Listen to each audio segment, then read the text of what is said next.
Well, welcome to another episode of the Grazing Sheep Podcast. I'm your host, Big Tom Perkins, along with Dr. Cameron Meyerly.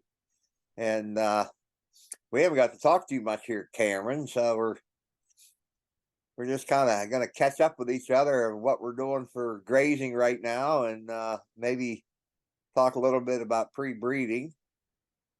Yeah, figured we'd take a break here from the EBV discussion. That's been a lot of fun, and certainly appreciate those that have given up some time to discuss some of that stuff with us, and certainly look to do some more here in the future. But we figured we'd break it up, and uh, for those that have an academic role, let them get settled into the start of classes here. Yeah.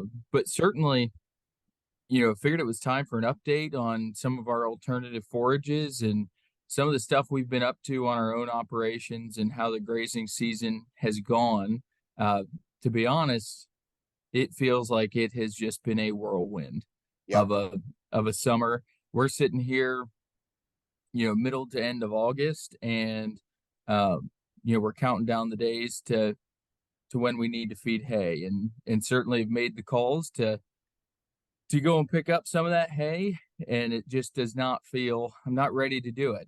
I'm not ready to write the check for the hay, and I'm not ready to start feeding it. So that's a little frustrating, but we still have a lot of time left. Hopefully, with weather allowing, we have a lot of time left. Yeah, our equip contract came through, and it changed all of our grazing because now we're trying to build fence out ahead of sheep. And so I just feel like this year was a total bust. I just feel like we're so far behind in everything. We got some Right. really nice, second grazing and some third grazing that really looks good. And I always look at that August 15th date as the time I have to start thinking really hard about stockpile forage. Mm. Because here in Western PA, kind of central Western PA, I guess it is, I typically think of October 15th as that first really hard frost. And while grass doesn't necessarily stop growing, but it does slow up. Yeah. And So when so I you're think of that, looking at yeah, 60 days then. so when I think of that, that August 15th date, I think, okay, whatever I graze now is going to have a good 60 days to regrow. Right. When whatever I graze, then the next day it's got 59 days to regrow, and so on. Right. It just kind of Right. keeps going. And so you kind of hit a point where about September 15th, then I kind of just want to go through and just take the tips off. Yeah. So then I'm leaving a lot of forage behind, so that I've got something to graze through the winter months. And really, in your situation, it's figuring out how many acres do you need to stockpile, because you Mhm. don't necessarily need, like, they need gut fill and they need intake currently. And so if you only need 30 acres of stockpile to get you through, say, the end of January, again, weather allowing, Mhm. uh, that's where you have to be somewhat of a mathematician in figuring how many days total you're going to need. And certainly I feel like it's a little bit easier in your situation with those daily moves, Yep. because you kind of know what you need space wise for Yep. those ewes in a given day.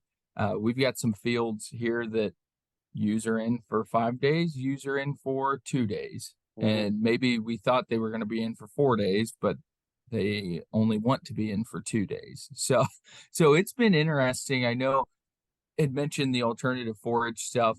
You and Katie Carruthers were out here, what, the beginning of June? I think so. Yeah. Is that right? And I Something had like just that. put in those. Oh, yeah, it had just put in those beans, and then had planted that acre of teff grass that had accidentally been planted in just conventional Roundup Ready beans. Yeah. And we grazed that last week. And, that acre of forage provided probably 2, 3 days. And so we're moving through it pretty quick, and they hit it hard. The other fun thing is, right next to that, without seeing it for our listeners, right next to that's a piece of woods and a pretty thick area of brush. Mhm. And combine that into that acre paddock.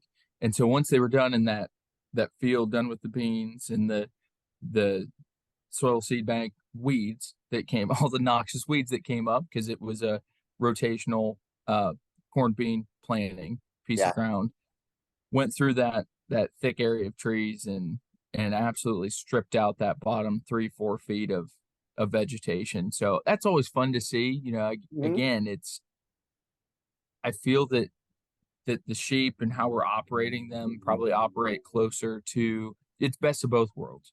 Operate closer to a goat's grazing type behavior in terms Mhm. of browsing, and then also when we put them into a nice lush green field of grass, they'll strip it down. But I've been pleased so far with those forage soybeans in terms of their Roundup readiness. And so again, we had talked at the beginning of the reason for it, and that was to get some weed suppression and weed control with a chemical. And that aspect has worked. I will say I'm not as excited about the tonnage or the forage amount that we're seeing. And it's starting to come on now, but I was hoping to have it a month ago. Yeah. So it's that part of it's a little frustrating. But how's your fence coming along? Are you almost done? We're about halfway. We got stuck with side projects that we have to get kind of caught up before we can start building fence again. It's the other part of this too is, I mean, the days are getting short, and Right. at Right. 8:30 it's dark. A month Yep. ago, we were out till 9:30, quarter to 10.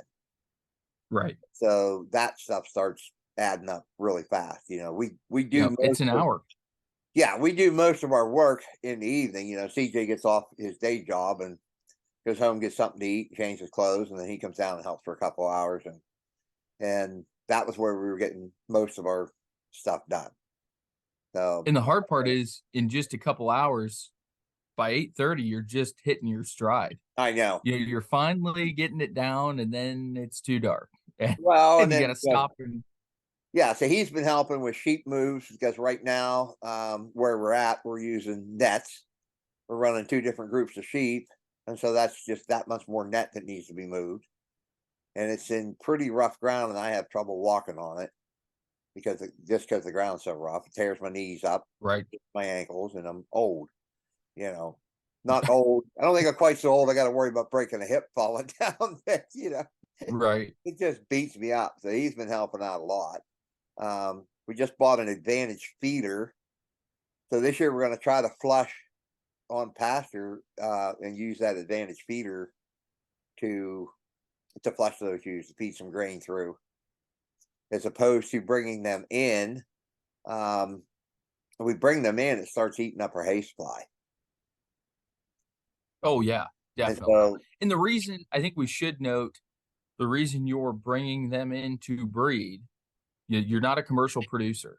right. So you don't have the luxury of going out and turning out a group of 5 rams into a multi-sire mating group Yep. and waiting for them to get bred in 17 to 34 days, 2 heat cycles, and then pulling those rams out and lambing everybody at one time. You're individually mating a specific ram to a specific set of ewes, Hmm. and as opposed to having 5 different paddocks with water, mineral, fence to manage all all in a day, Hmm. you're opting to move them into a barn for again a very short breeding window Yep. and manage them intensively inside for a brief period of time. Honestly, it kind of works too, falling in this time of year. It allows you the opportunity to stockpile some more forage here in August, September, Yep. and it kind of two birds with one stone. Yeah. So previously, we bring them in for about 45 days, and that was always part of the stockpile strategy. Um, but we have an awful lot of grass this year, so we think that if we can flush them on pasture, then bring them in for a couple of heat cycles, and we can still use that to our advantage. But it just keeps us out of, once we bring them in, we've got to feed hay. So we're going to have 4 groups inside, and then I've got that bottom third of my flock that I've been trying to sell, and if they don't get sold, they're going to get bred to that terminal sire. So we got lambs just to move for market, kind of thing. And I think that group, we'll leave them on pasture and put that ram out with them and just move them every day.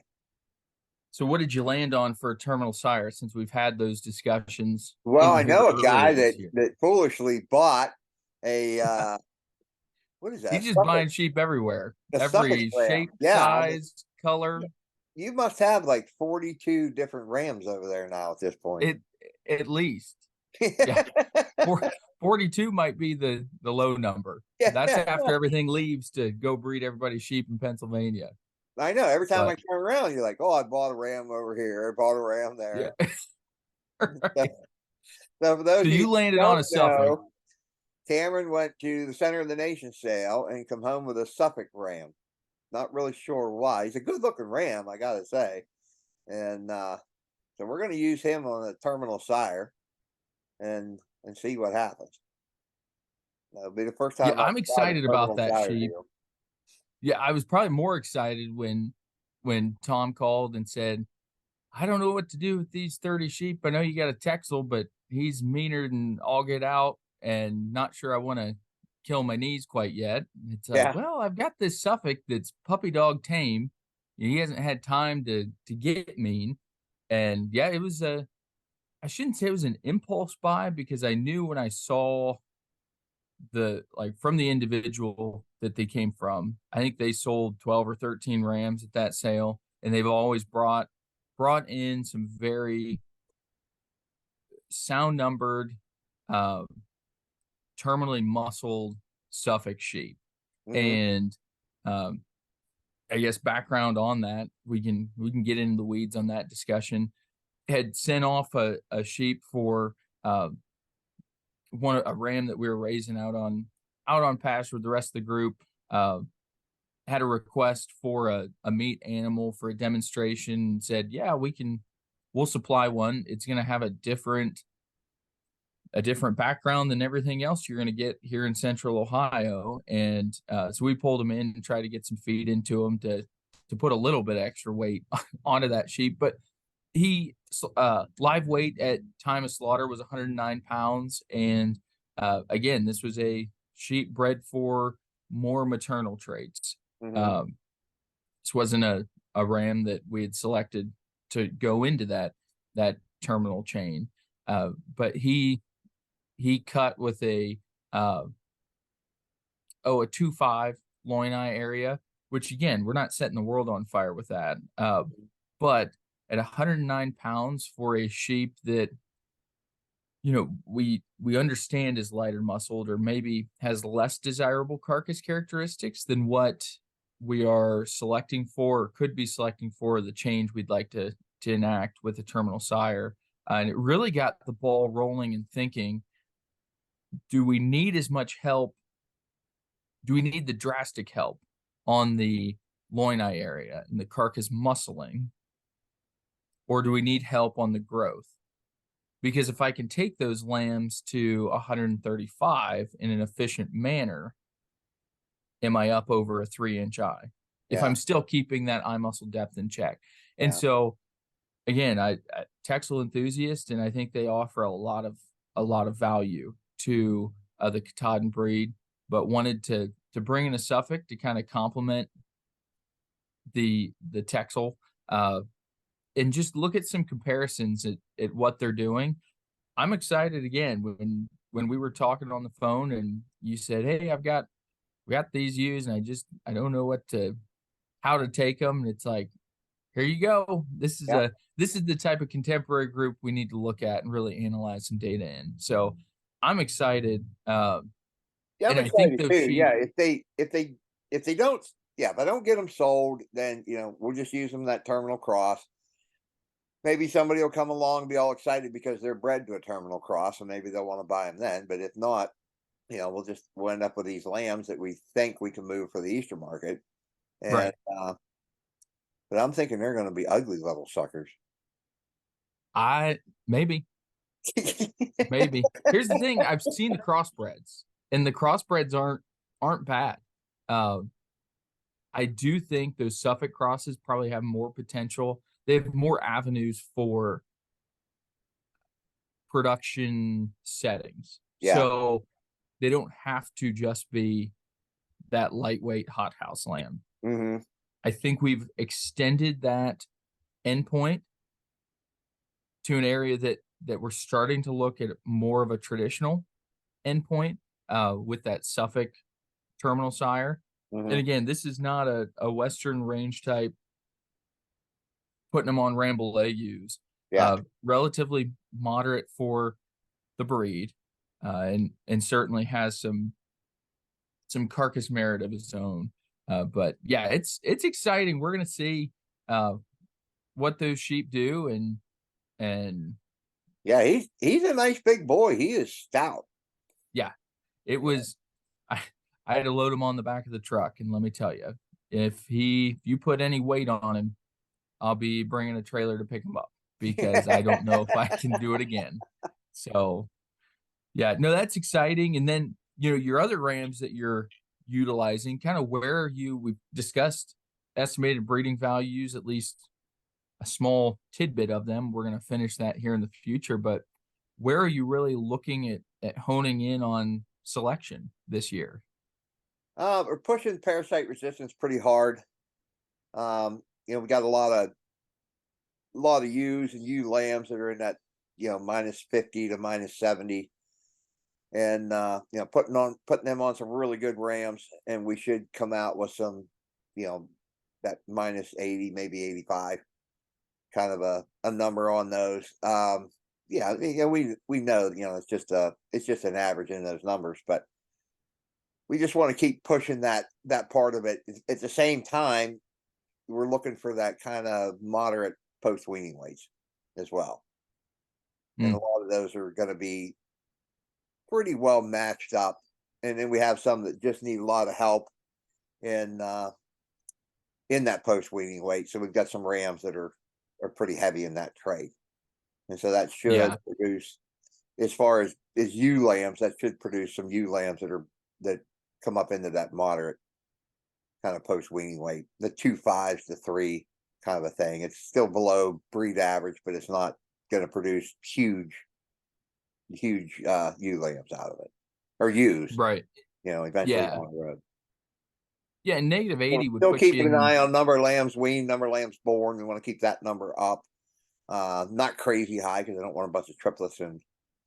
But if I keep that in that 1.5 to 1.7, maybe 1.9 area, I think that's a good place to be. You don't want to get too. Those are high. Is that high? Okay, I don't want to get too much higher than that. Yeah, 0.15 born, 0.17 weaned would be the top 15% of the breed. Okay. Yeah, and so again, we're not relating that back to all of those sheep that are plus 15, plus 17 throw triplets, but we're certainly selecting for improved prolificacy at that level. And I was going to say that I pulled up the percentile report here. Okay. Negative 80 on the post-weaning fecal egg count puts you up into the top 10% of the breed. Okay. For that selection. So yeah, it's certainly finding kind of preference on where you want those sheep to fall on performance. That's why we wanted to discuss EBVs and NSIP and take a deep dive onto that. But now, and you're looking to lamb in February again? Pretty much so, yeah. If we can get them to figure out how to use this advantage feeder, I think it'll be a great tool. It's just not all ewes know what it is. They have to. They do have to figure out how to use it. Yeah, so it doesn't sprout grass at the bottom of it. Yeah, we're moving it every day. We're. Oh, are you really? Yeah, we're skidding it from one paddock to the next. Talked to the main rep, and he said not to. And I go on the website, and they say you can skid them clear full of feed. Oh, really? They look don't have it. The ones Yeah, the we ones don't that have I've it. seen.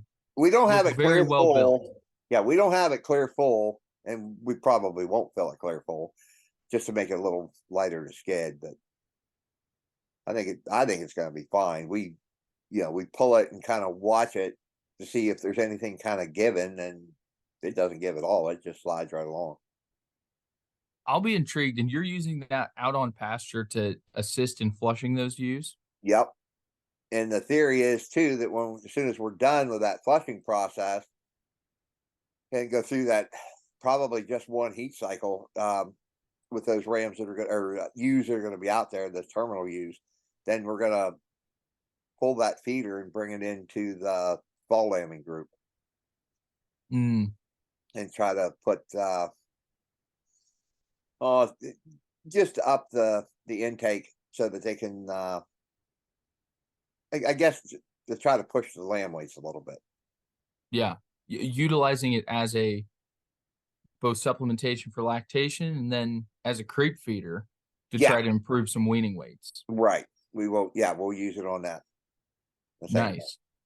Yeah, and so I don't know that we've really discussed, your fall lambing group, but you synchronize that set of ewes Mm-hmm. to be bred, kind of hand bred again in a confinement situation. What type of percentages did you see on catch rate or conception? This year, conception was really low. I'd say we were probably around that 65 to 70%, where last year we were closer to what was it, 90%, I think. Uh, Yeah, 90 or 95. yeah, but our ewes were not in good body condition as we did this. Hmm. So it was kind of new. We were kind of playing Russian roulette there a little bit with them. So we'll see what I think there's 26 in that group that are going to lamb or supposed to lamb. Anyhow, we pulled the blood test and they were confirmed bred. So we'll see what happens with those. But Nice. but in my system, anything that didn't get bred just ends up in the spring lambing group. In that February group. Yeah. Yeah, and likewise, if anything's dropping out of that February group, uh, they fall back into your late group with Yeah, your the new late group. lambs. Is that Yeah, the correct? late group. Yeah, the late group will be the lambs, and so anything that comes up that's open will go into that group and get a chance again. And then any lambs that don't catch will go into that fall group. Nice. And So so on the getting back on the forage side of things, do you have any fun alternative forages planned for this fall? I don't. I think we're You're just going to stick with the grasses we have. too busy building fence. Yeah, and just build fence. That's what it is. We're just building fence. Yeah, we get all this fence done, and it's going to be like easy street. So have you moved any sheep through those? Again, we had an episode where we pretty much just discussed your grazing plan and structuring of kind of logistics of how you want to move sheep through this new setup that you've designed and developed. And have you gotten the chance this year to move anything through that parallel high tensile? Oh yeah, and it's like we finish it, and then we move everything, and then we look at each other like, what did we forget? Because it just went so fast. So fast. That's awesome. It's That's it's a awesome. it's a And nice day, definitely. you don't have water yet, correct? Nope, we haven't put the water lines in yet. Okay. Supposedly that's going to happen next summer. So that'll be a whole nightmare in itself. But I think that will be a lot easier, maybe. I don't know what's going to Yeah. happen if we got ditches in where we want to have sheep. So I'm not sure how I guess you'd turn around and go around. I guess I don't know. Make them I don't jump. know. I don't know. We're going to have to sit down and kind of draw that out on paper and try to come up with a plan and see if we can kind of But figure that out. it has been successful in terms of reducing labor Oh, yes. of grazing sheep. Oh, yeah. That's awesome. We Awesome. took a bunch of panels out to catch sheep when we went to do the blood work and to move, and then again, another time to move those bred ewes down with the ewe lambs so they're on a little better grass. and we literally just put those panels. So we have 10 panels, and so you only have so much you can fence in there with the panels. So with this last time, we said, well, why can't we just use the fence itself? And hopefully they won't plow through the fence. They would not touch that fence. We had to make our pens. Really? Yeah, we had to make our pens just a little bit bigger because they did not want to like rub up against. We had the fence off, but they did not want to stand near that fence. So Good. It's definitely doing its job. Good. And So kind of operating as both a visual and psychological barrier. yeah, we set our bottom wire is 6 inches off the ground. The second wire is 6 inches. Third wire is 6 inches. The fourth wire is up 6 inches, and then the fifth wire is up 9 inches. And it looks a little low, but we haven't had anybody try to go over it. Everybody's fat and happy. And speaking of fat and happy, I can easily step over it. I don't have to climb through it. I don't have to go all the way to the end. Great. You Yeah, I mean, it's only what, 33? I think it's 32, 33 inches tall. Yeah, I don't know. You have to do the math, but yeah, it's not crazy tall. Is it 5 wire? It's 5 wire, yeah. So you've got 6. Yep. 6, and 6. So 4 6s. So to your fourth, yeah, 24 and 24 inches. Yeah, so and then you got 33 9 inches. So 33 inches. Yep. Yeah, that sounds it will keep everything you need to in. And I think even if you got back into the cattle side of things, as long as that top wire's hot, oh yeah, you're going to keep them in. Yeah, and we used 5.5 foot posts. So I don't know how many more holes we have, but there's quite a few holes left in there. So we could add more wires if we needed to. On the timeless posts. Yep. Yep. Yep. Just simply, tie off on your end post and just pull your wire through. Yeah. But you feel good on your, and I guess I'll go back to the alternative forward side of things. Do you feel if your plate wasn't so full with getting this stuff done and getting everything ready for next year, do you have any paddocks that you feel need rejuvenated or completely turned over, or you feel pretty content with where you're at and how the forage is shaping up?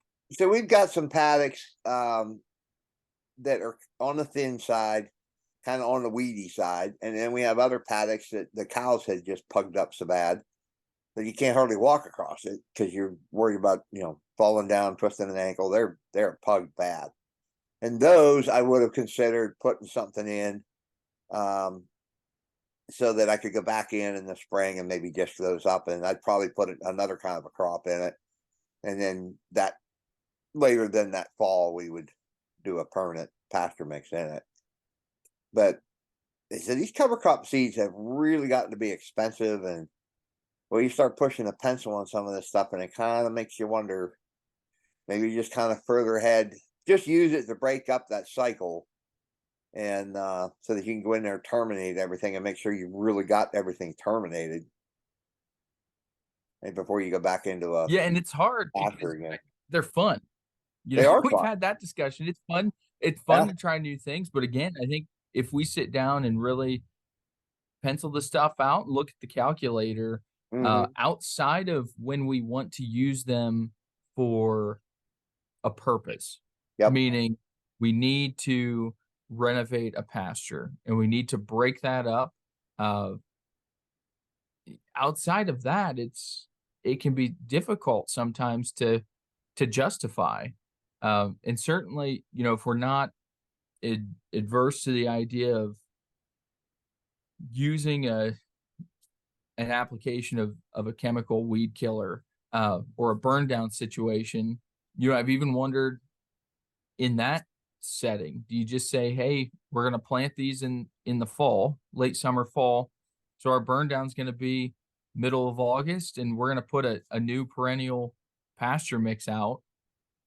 I think it depends really in terms of soil quality, where if there's items we need to change, or is it just a forage problem that we need to fix. So certainly, not going out this year, especially as you mentioned, cost of seed, not going out to plant for the sake of planting. Mm-hmm. Yeah, I think you can use. I think you have to identify what your resource concerns are. In other words, why you really want to, plant this forage. If you've got a lot of Exactly. action, then you're looking at your radishes, your turnips, um, and things like that. But as far as I haven't found anything that was great for late winter grazing. You still had to graze it, December, January at the latest, because we would get enough hard frost that stuff would start turning yellow, start turning mushy, and you're not going to get a lot of nutrition out of it. You can fill bellies, I guess, but you really can't get much as far as nutrition goes. But that's that's really the point of if you don't have a good resource concern, I just question whether you can really make it pencil out. Agreed. So Yeah, and certainly from the aspect of kind of where I've come at it from in the past is, we think we need tonnage. We yep. needed additional tonnage. And again, once you start to look at growth pattern and what's actually going to provide the type of tonnage that's comparable to what our cool season perennials are going to be, Mm-hmm. it is a tough. There's a fine line. I don't know that there's really anything, especially when we're thinking about grazing small ruminants. I don't know if there's anything that really uh, can compete with a good cool season mix. I agree.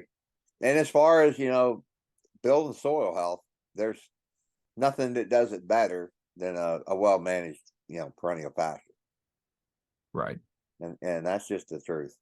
Well, we're coming up on our time here, Cam. It's been good catching up with you. Um, are you going to go buy any more rams here this week? Probably not this week. I limited myself watching the expo sale, and there were some deals to be had through that. Mm-hmm. Um, I mean, the next big one on the Katahdin side of things is the Virginia Tech Ram Test Yeah. sale. And to be frank, I don't know if I can afford anything coming out of there. No. So I think we're going to call it good. We're getting everything kind of sorted and ready to breed.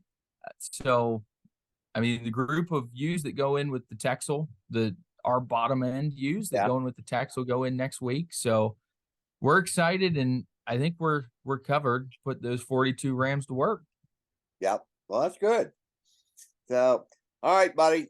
Good catching up with you, and we'll talk You to you too, later. Tom. All right. If you want to reach out to us, you can do that. You can contact me at bigtomperkins@gmail.com. There's a Facebook page, the Grazing Sheep Podcast. Be sure to go on there and like and follow. So we'll catch up with you later there, Cam. All right. Have a good one. All right. Bye.